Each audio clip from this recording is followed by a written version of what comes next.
Good morning, everybody. Orange J here with another War of the Visions video, and it's a weird day. It's a weird week for me in War of the Visions, because I'm sitting here on Wednesday night, my day's kind of winding down, and I'm thinking about if I want to pull for Howlett or not. I've been looking at his kit, I've been kind of thinking, I think we'll get Dialdo next week, like that's what I feel like should be coming out in our timeline, but you never know. We could have some more curveballs coming this summer. This is not like insider info from the dev team, by the way.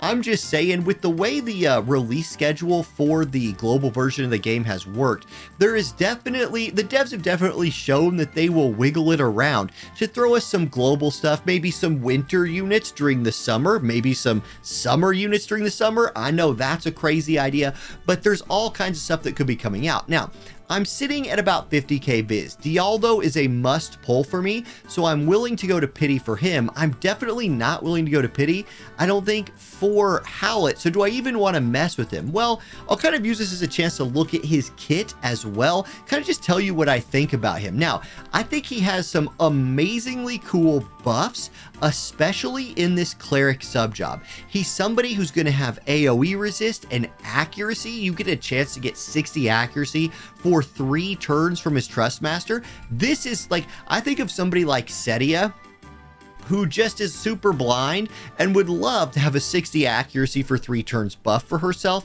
I think this is pretty good, but my real draw of this dude was going to be, does he have cool buffs? Like, is he cool enough that I'm going to like build him quickly and use him in such a way that I would benefit from his bingo board? Because he's not limited. This is going to be a guy at a no limited, status where I can off banner him later. It kind of gives me something to look forward to off bannering. So I was looking through his kit. If we look at his new support abilities, like, I'm not in love with this one, HP slash resist, missile resist. I'm probably not going to run that one ever. Now, a prodigious swordsmanship. This one is really good. Magic slash attack pin and dispel haste permanently for himself. I love that one. I think you mix it with either more agility or more spirit pin and more accuracy. That's pretty cool. He has magic reflex. He's definitely somebody who can be built anti-magic. I'm not sure how dominating that's going to be in the game right now with an anti-magic build.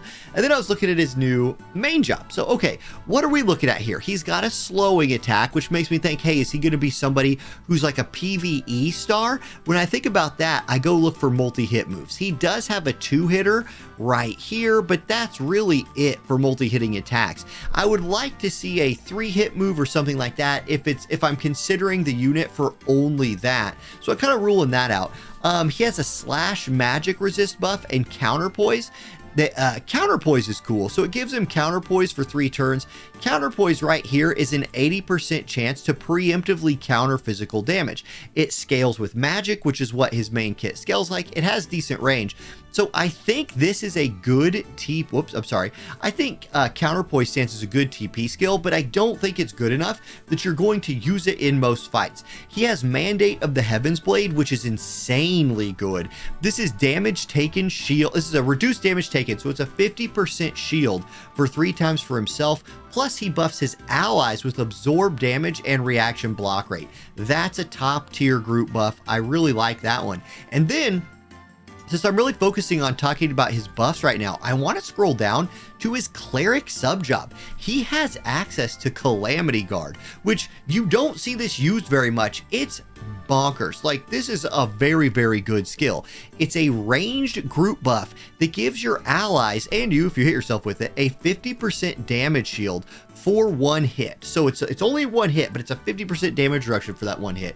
It also nullifies poison, blind, sleep, silence, paralyze, confusion, frostbite, and stop, as well as giving max HP up 15% for allies. That's a very good buff. And if you're using him in like an anti-wind team, think about somebody like Sottily, who's going to pick up that 140 pretty soon, and you're going to have to start worrying about Sottily charming people on your team again. Well, Howlett right here could nullify that. This does not give him any more real damage. I guess you do get Banish, but I mean, he's probably going to be out here using Banish. Prong Staff, you might be thinking, oh look, it gives you access to a striking move. This move scales off of attack. This is a magic unit. So if you're running Cleric, you're running it for Calamity Guard, or you could be going for an anti-dark, anti-light build and running Light Veil and Dark Veil on him. So that's something.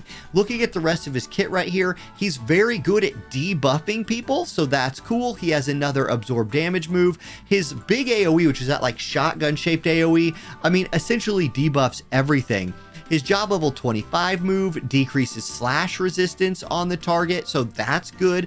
Again, potential uses in PvE chaining teams there. Does a lot of damage and absorbs. And he also does an interesting thing I want to talk about, which is decreasing slash attack and magic attack resist pin. I see where they're trying to go here, like these reducing the penetration ability of the enemies while also being able to give yourself those resistances here and those resistances, where was the other? He gets them in another spot as well, I'm sorry. And those resistances here, I see what they're going for. However, I don't like relying on a close range attack skill to debuff the resistances, to make the resistances that I'm running work. Especially with slash, I assume any unit I'm fighting that's a slashing unit is bringing enough slash resistance that it's not something I'm gonna build a unit around, at least for me. So his sub job, his new sub job, he has a defense and spirit buff. If this was 18 months ago in the game, I would say this buff is incredibly broken. But again, I'm just always assuming right now that the enemies I'm fighting are running defense and spirit penetration. Still, this is 25 both of defense and spirit. That's pretty good. And then he has another debuffing move right here. This is 2-hit combo move from short range. Rune Knight does give him access to some Wind Killer action, and it gives him access to Drain Evocation, which is a really good like self-heal and steroid. So that's something, and it's a magic attack move instead of slash attack. Still, I think this unit's going to be very good. If you're a Howlett fan and you pull him, you're going to be able to use him. But for me, I'll probably like, I don't know, I'm going to stream later today. It's Thursday when this video comes out. I'm going to do my live stream that I normally do on Wednesday for War of the Visions on Thursday. I'm going to run at least one lap on his pity banner, but I'm definitely going to get this vision card. This thing, I think, I don't know if people are sleeping on it or not, but I feel like they might be. This thing's really good. So it's a magic card, 162 magic on it with 385 HP. Unit effect is good. Magic up, slash resistance, okay. If you have new Howlett, you get 10%. Old Howlett is on here, but old Howlett is not down here in the party effects because you know, they just like to do that. In fact, if you want a little bit of insider info, I did learn something about like the artwork for these cards and why they design these vision cards, the ones that come to us from JP. Like, here's the new unit, right? But there's some kind of weird law, and Hiroki himself tried to explain this to me, where when they release something like a vision card in JP, they have laws about FOMO there. And so they cannot release a card that is only for one unit, that is like directly for, let's say, new Howlett in this case. So they will always put artwork for other units on the cards and include things like, oh look, it gives agility 10% to all these other units. So it's not just for new Howlett, it's for all of them. And that's their like workaround for that law or whatever.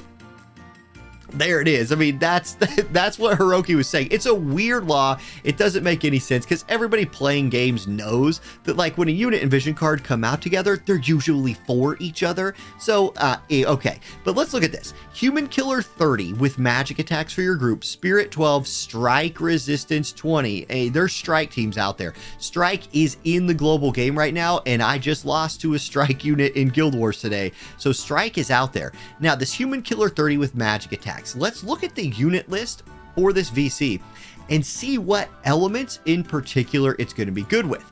Obviously, we want to look at wind or ice because that's the new Howlett. You do have Zoma, Salir, and Velis on there as other magic units. You also have a tank in Agres who would benefit from like that spirit and the strike resist. So it's really pretty good for the ice element. And if you pull Howlett and this new VC, you could definitely build some mono ice teams out of these units that would do a lot of work for you. Other elements elements that this is good for. Fire, once again, gets a nice vision card for the Kefka and Roy Mustang combo, as well as that combo, maybe with an MR unit for some cost limited. So a very good card if you're building fire. Wind, yeah, no. This would be if like regular Howlett got this buff. Maybe you do like Marrymore Howlett Varouche or something, but wind, not too great on that one. Earth, yeah, it's only 2 units. They're both magic scaling, but it's just Luell and Murmur. Lightning, okay. There's some mages here and slime. So again, cost limited lightning mage team. You could put a tank in there to again take advantage of that spirit and strike resist. Okay, so some good cost limited options, some powerful lightning mages. It's a pretty good card for lightning. Water, definitely shout out here for water. Dia came out this week. She's free, cost limited MR unit. Okay, she fits on there. Raychez, magic based unit. El Sorel Miranda, magic based units. Asterius, not a magic based unit, but a very powerful water unit. Not bad for water. Light, oh man, it's good for light. Miranda Sweetheart, check. Addison Ray, check. Sylvie, check. Elena, check. Lucio, a lot of people using Lucio right now, especially with his recent buffs. That's pretty good. And then, you got Cecil and Rob, because why not? So good light roster there. And then dark, not so much. Like, yes, Sephiroth and Dwayne are an OP combo, but this is a magic man killer card. So Halloween Lucia and Garvel would really like that. So maybe if you're running those two with a Dwayne as kind of your tank, or those two with Sephiroth, and Sephiroth was making other cards work, that's an option there. But the biggest thing, like my biggest takeaway from this, is a ton of elements could mono element this card. So it's unlike some cards that we have where they feel very pigeonholed to certain specific units and specific team builds. This one hits a wider mark and I think makes it really good. And Human Killer 30 with magic attacks is strong, and the fact that it comes with spirit and strike resist is nice as well. So I think, like, if I'm, and I have the rest of today to think about this, but my feels for pull this week is I don't want to go below, I want to be at least 40k when next week rolls around. I've already done my purchase bonus. It was a good whale purchase bonus today. Like, I got my scrolls and my 100 Howlett shards, so I've already cashed that in. After I pull for Howlett, I need to be able to recuperate back above 40k for next week's Dialdo. I think Dialdo next week. So that's kind of my thought right there. That's my pull plans. If you pulled, let me know how your pulls went. Hopefully y'all got as lucky as I've been getting lately, because I feel like my luck has got to run out pretty soon. Okay, thank y'all for watching. Have a great day. I'll catch you next time. Peace.